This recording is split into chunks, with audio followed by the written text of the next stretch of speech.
what Dr. Badri also encourages us to do is to look at that.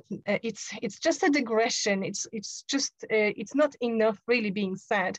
But since then we have books, we have conferences, we have articles, we have movements even who's supporting his point. And his point in that book was that we actually pathologizing the human experience of afia, of wellness, and that is completely against Islamic values.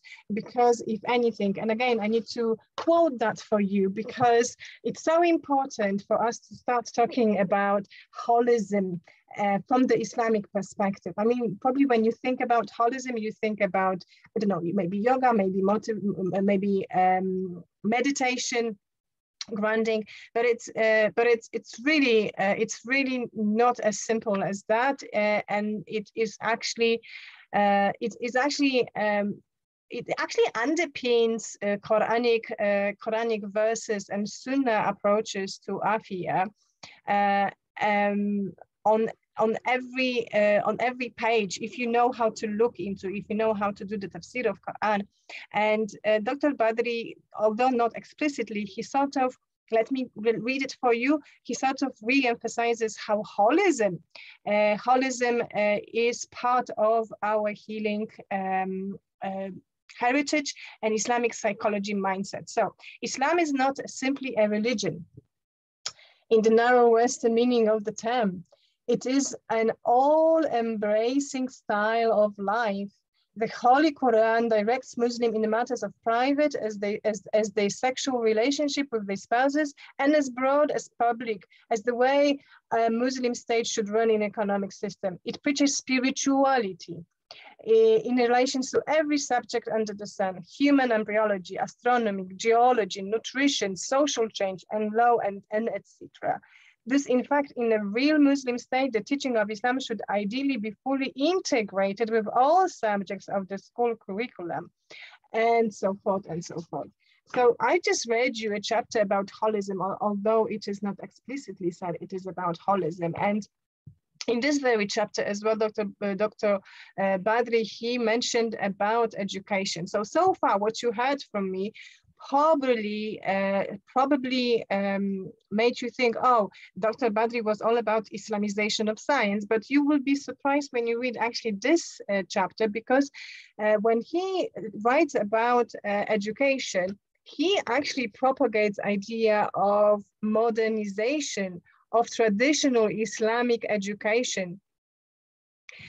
But then he doesn't shy away from talking about how sex education or mixing sexes in education system is actually unhelpful, and supports that, and he supports that with evidence in the science.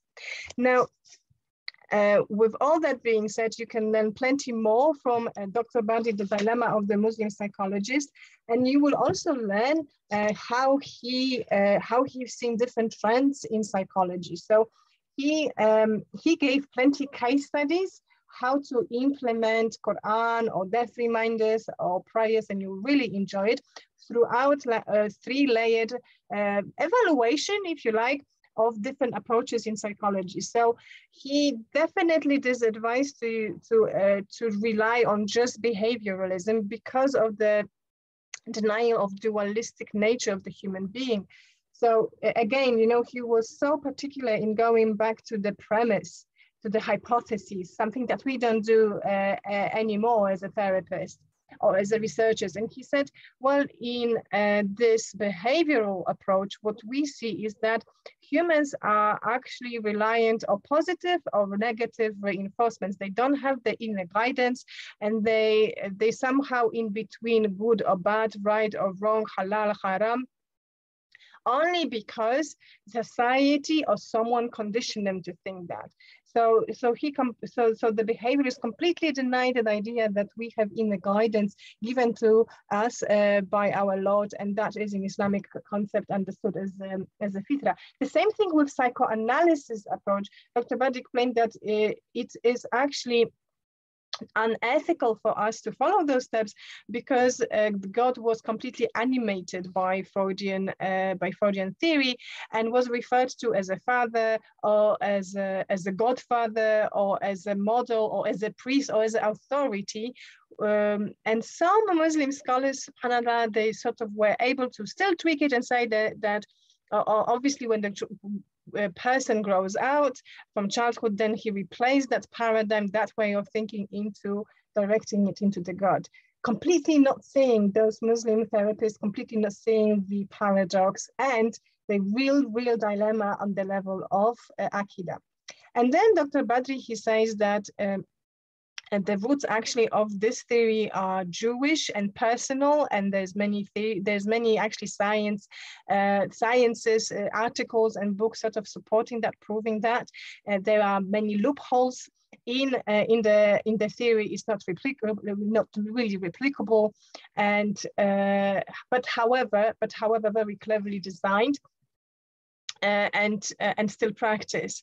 Now, what Dr. Badri also seen was that religion is absolutely misunderstood and obviously refuted by Freudian way of thinking, because it is seen as a universal obsessional neurosis. And what science, unfortunately, even until today, fails to recognize, according to Dr. Badri, is the fact that rituals are part of our life, not only religious or spiritual life, but also other aspects of our life. They sort of rely on the life predictability activities, which provide for us safety and security. So in summary, Dr. Badri, he is advised to rely purely on behaviorism and psychoanalysis based on those points and many more, which you can read by yourself from this book. But also he propagated idea of humanism because it is most aligned with the Islamic aspect of divine fitra, guidance, the free will, as well as aspiration to be better, to self-fulfill yourself, to find the meanings in life, to achieve a point of congruence, just like I've explained in the beginning, congruence of being Muslim and then being a therapist, being autonomous, and being connected with higher source, which is not mentioned specifically by humanists as a God, but they use a higher power. Now, I hope that was useful, and I hope that really encouraged you to read The Dilemma of a Muslim Psychologist by late Dr. Badri. Daily recommended. Please stay tuned, sign up to my YouTube channel, AJS Therapy, and I'm looking forward to meet you very shortly.